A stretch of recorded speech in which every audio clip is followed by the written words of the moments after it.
Oh, it's a pleasure to have you here. Sir, can I confess something? Yeah. I'm a little nervous.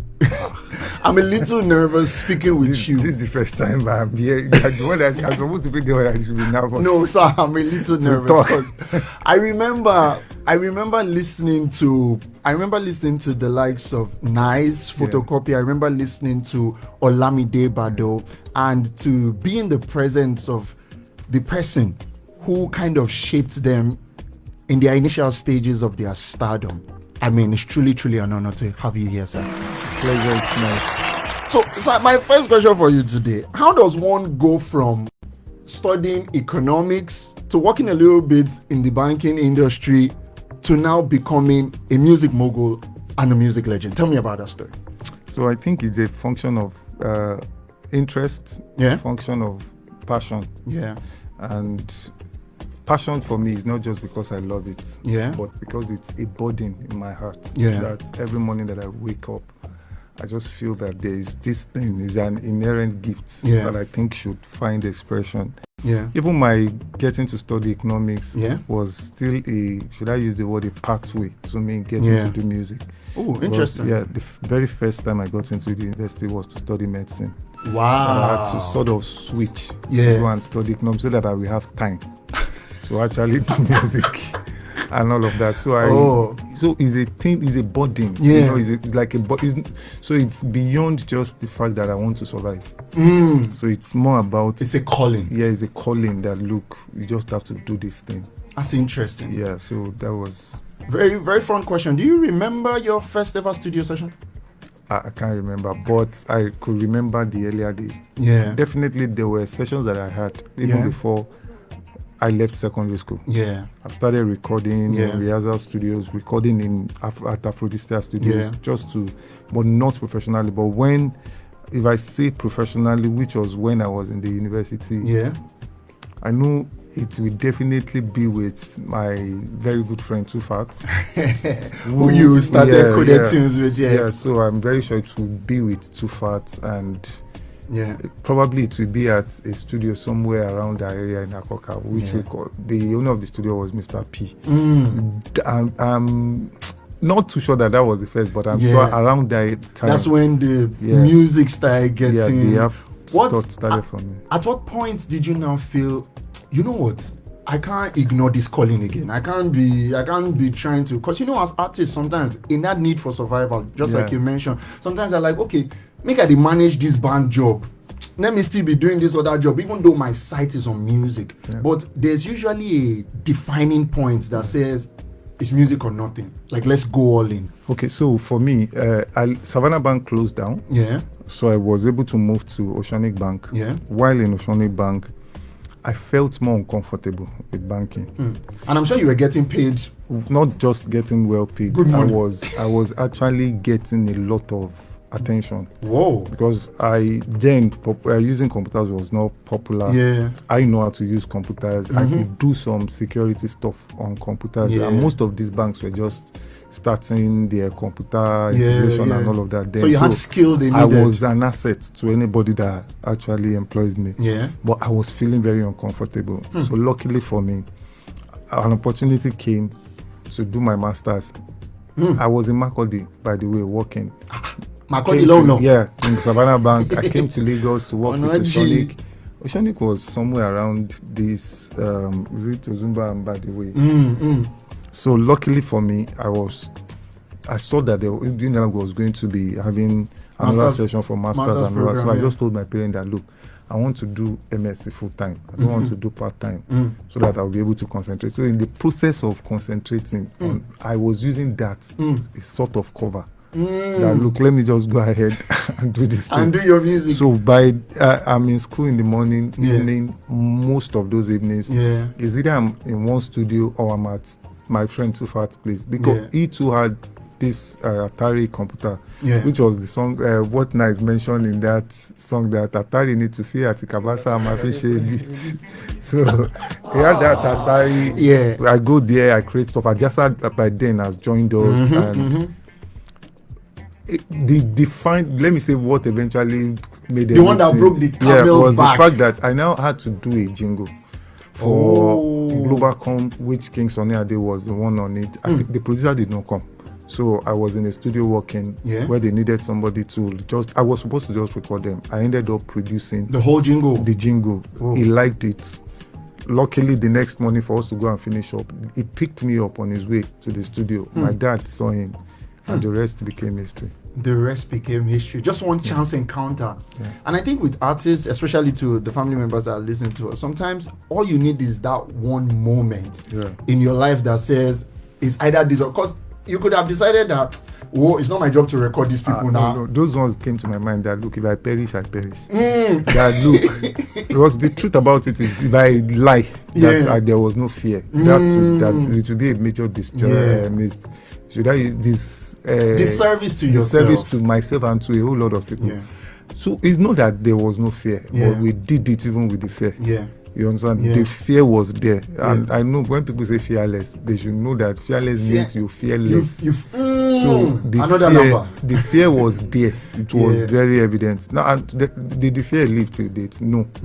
There are still fear that what if you do it and you don't get it right and all of that. But I just know that courage itself is almost like saying, even with fear, you still go ahead to do. So that's interesting to know. You've just given artists a master class now. A full master class. Now, let's bring it back to the future a little bit. I want to know, at what point did you decide that you were going to start reimagining the songs? Because I heard the reimagination of Olufumi, the reimagination of Photocopy, and we love them, by the way. ID Covers, we love those reimaginations. So when did that come? The reimagination was a project that came to my mind. It was supposed to start around 2018. By the way, but at some point I got a bit distracted with some other stuff that I was doing by the side. So it's coming from different conversations. There is the part of me knowing that algorithm actually favors a lot of old songs. Them coming back. Then the part of there were conversations going on online where the OGs were like and those conversations are still going on even to now, where the OGs, they are feeling disrespected.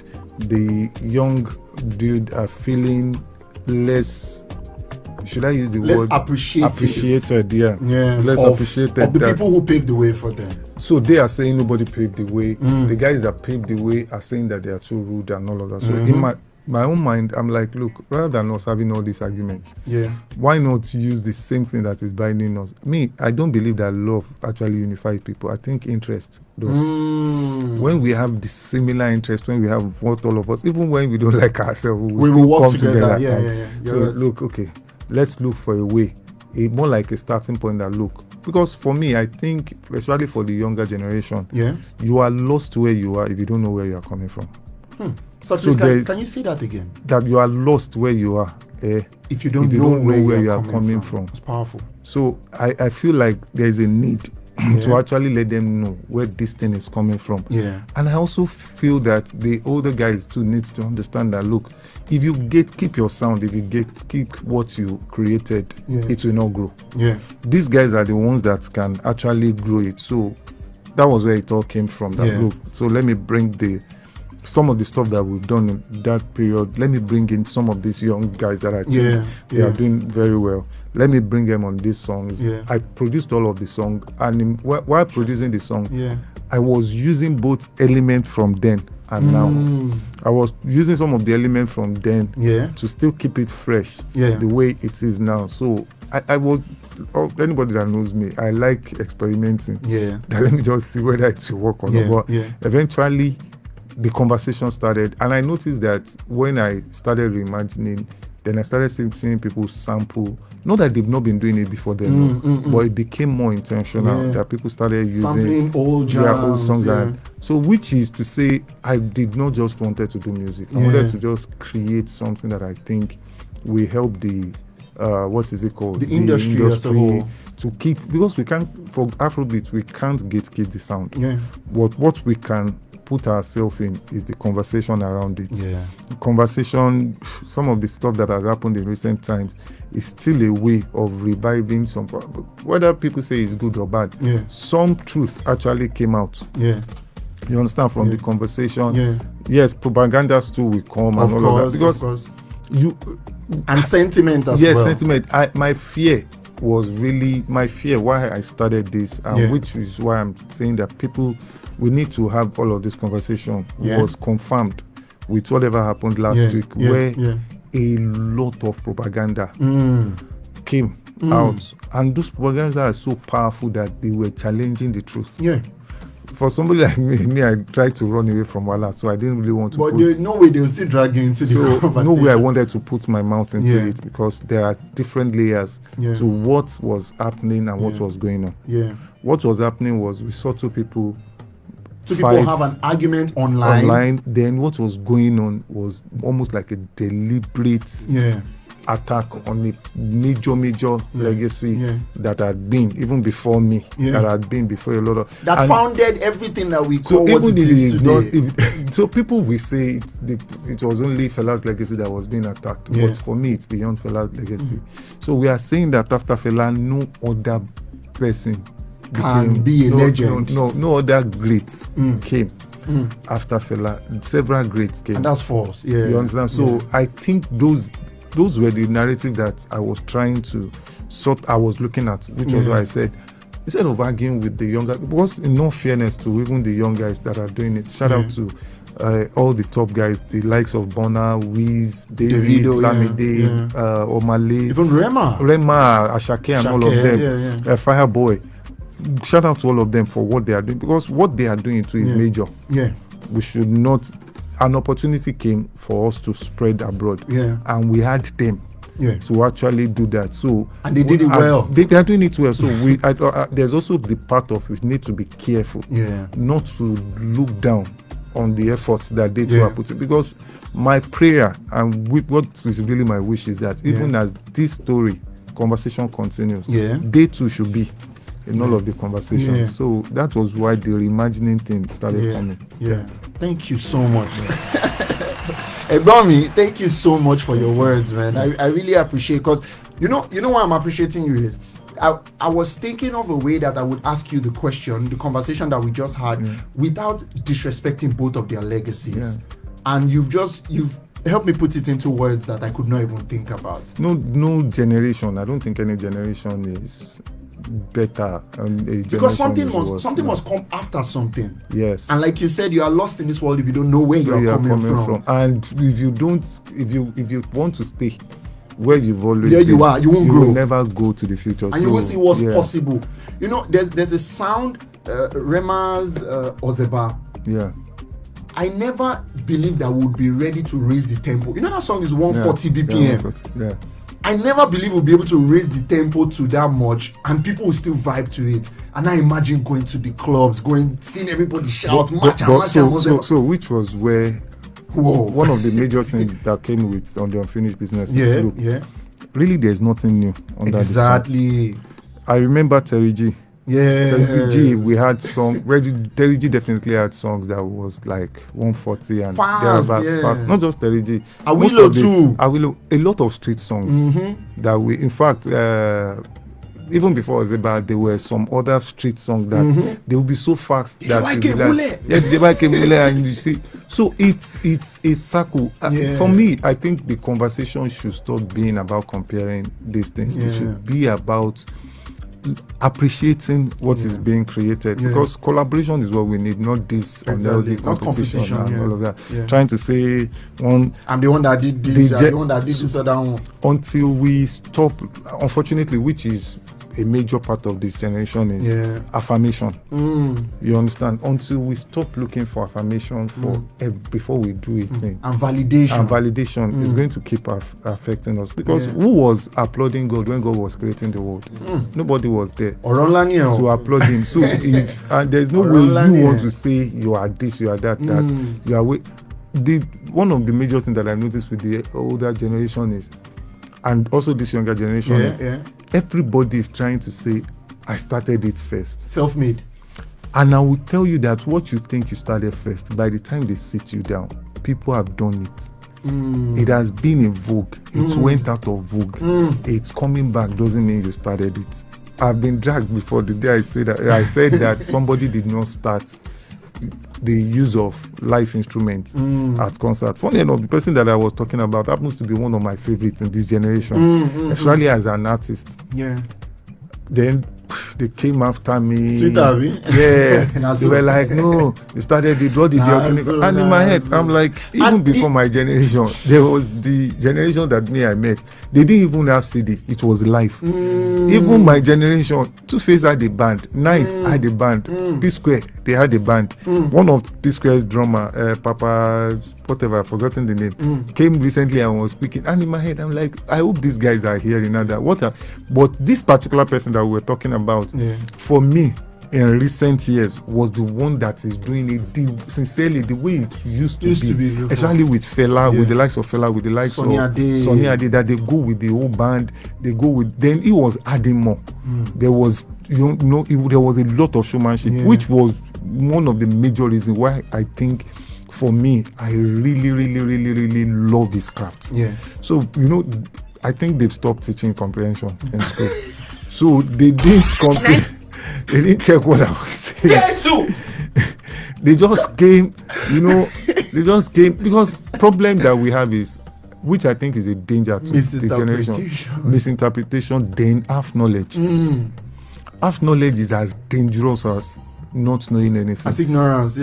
So ignorance is even worse than all of them, because ignorance is not that there is no knowledge. They are just ignoring. You just choose to not know. You understand? So that is what I've noticed too, which is where I also want to beg the new generation. As much as I love them, they need to be careful not to so much dishonor the guys before them, that some of the things these guys can pass to them as baiting that they will really need. So that they won't take those things away from them. It was this old bro that made me understand that when they said that you honor your father and your mother, so that your days will be long. Because for your days to be long, you must have. You need to have from the old generation. Wisdom. You know what is happening in the future, and you know what is happening in your own time. So it's just a thing, because this generation, give it to them. People you might want to say, hey, the kind of music they do, forget. Even my generation, people complained about our music. They too are doing this now. In the next 10 years, these are the music that some people will now be referring to as old school. Look at not even old school. Look at the way that they were doing it better then than what. This is a human flaw. So they just need to calm down, so that they don't sow too much of trying to write off everybody, and the next generation we write them off as if they never exist. So once again, sir, thank you so much for your wealth, knowledge, and wisdom. You know what? We're gonna play Street Credibility, because I like that song, but this time the reimagined one. I think that's the one that has Daco on it here. Yeah, Daco and Lade. Daco and Lade. How? When you're thinking of the people to put on the reimaginations, how are you inspired by that? So I look out for, number one, people that I think I resonate with. Lade is very close to me. Duni is a producer that I respect, and then the fact that she's a babe. This particular song now, the idea was I just needed to show the world that look, ladies too. They have street cred. Street cred is not gender based. No be lie. So that we won't just say it's because men. So I had to look out for those that I the ones that really have good numbers, the ones that I think they also have street cred. So let me go after them. Fantastic. DJ Ryder, give us some Street Credibility, the reimagined version. Let's have it. 7. And just in case you're joining us for the first time, honestly, you have missed a lot. I've been in conversation with the music legend and record label boss, ID Kabasa. He's dropped a lot of wisdom that both people in the industry, people that are planning to join the industry, and people that are planning to leave the industry, I don't know, Sha, they can learn a lot from. And now let's come back to the future, present times. Let's know, ID Kabasa, unfinished business. Why did you name it that? Is it because you had unfinished business with the industry? That one said. What inspired the album? Like I mentioned when I was talking about the reimagined, I feel no music business is actually concluded. Especially when no work of creativity is concluded. Every time you create something, there is always an imperfection that you leave in it. That you want to complete the next one. And when you complete, another one will still come outside. So it's almost like trying to tell people that, like, look, there is nothing that, even your life is an unfinished business. You have chance and all of that. For the ones that are trying to do it now, keep doing it. The ones that are thought that they are done, I'm just saying that, look, there is still so much space. So much more. Yeah. So much more to be done. Talk to me, boss, about this song, Okay, with Olamide and Ayonfe. Yeah. Okay, that was one of the new original songs on the album, which is quite dear to me. Definitely people know my relationship with Olamide. We were trying to round off this album, and I was he did a song, we did a reimagined song that we lost the fire. Wow. What's the, I forget the song. Wow. I like the kind of life where they live. Nice. He did, the kind of life.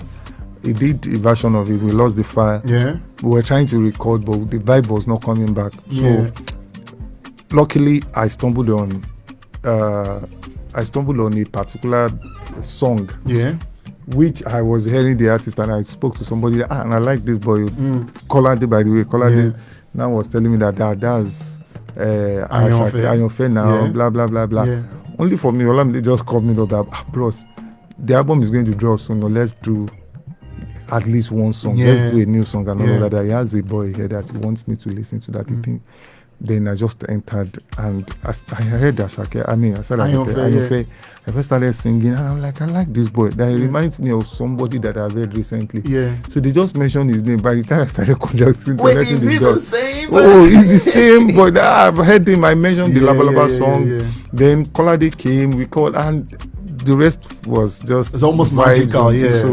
So we had the story in mind that, look, let's write a song that is positive, that is going to help people to know that, look, whatever the issue is, the bills and all of that, that is still going to be okay and all of that. That was okay. Yeah. But let's listen to this song, and then when we come back, I've kidnapped you now. When we come back, I'll let you go. Okay, by Olamide and Ayonfe. Did you write that? Please drop a like. It's hard. We are looking for money this 2026. We are looking for money this is, and they say close mouth is a close destiny. Abina Olofa. We are still here. A little conversation with ID Kabasa. We're about to round up the conversation once again. Edmomi, thank you very much. Thanks for sharing your wisdom, for sharing your knowledge, for giving us insights both on air and off air about this very, very interesting industry.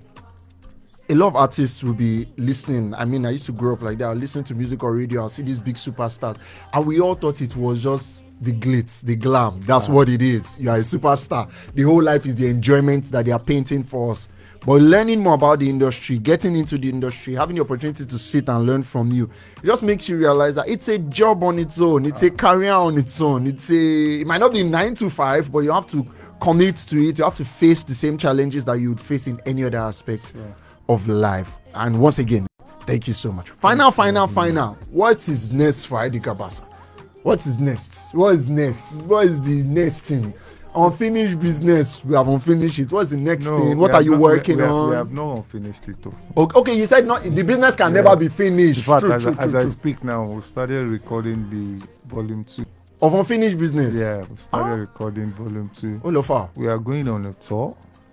Seriously? Yeah, we're going on a tour. So, sir, tell me more about this tour. Let me know more about this tour. This tour, is it Nigeria tour? It's going to be beyond Nigeria. So, for me, this album is not just the music. There are conversations around it. Yeah. I love having conversations. So, we are going on a tour with the conversation. We are going on tour also with the music. We're doing like... This is not something that is new. Yeah. More like a karaoke tour. Okay. Yeah, we're trying to really get the fans into the music. So interested in the music. Yeah. I'll bring in some of the artists to some of the tour venues. Yeah. And generally, I want people to be the ones singing the songs and all of that. So that's interesting. I hope I will be making my mommy proud, Super FM proud, and my daddy proud. ID Kabasa, involve me. That's what I want to say. I did with you. Soon. So I did with you. Family members, you've heard it. He's gonna go on tour soon. Unfinished Business 2's in the works. So your social media, sir. Instagram where can we reach out to you? On X is real_ID Kabasa. Real_ID Kabasa. He doesn't like stress, so please don't want those dragging, please. Then on IG and every other platform, ID Kabasa, and most of my aside from TikTok, every other one is verified. Yeah. Fantastic. We have to let him go now. And once again, it's been a pleasure having you here. City of Lagos 92.7